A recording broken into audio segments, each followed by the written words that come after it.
Qurban Bayramı İslam təqviminin ən mühüm bayramlarından biri hesab olunur.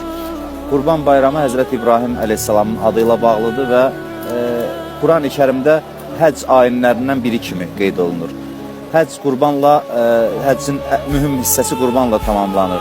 Bugün hacılar şeytanı simvolizə edən daşları, sütunları daşladıqdan sonra qurban kəsirlər və qurban kəsdikdən sonra saçlarını qıxdırıb ehramdan çıxırlar və bununla da Qurban Bayramının əməlləri bitir.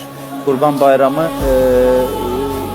Allah yolunda fədakarlığın rəmzidir. Qurban Bayramı həmdərtliyin əlamətlərindən biridir. Yəni Qurban Bayramında insan öz nəfsini qurban kəsir sanki və qurban kəsilən ətin heyvanın əti də yoxsul insanlar arasında paylanır ki, bayram sevincini bütün insanlar yaşaya bilsin.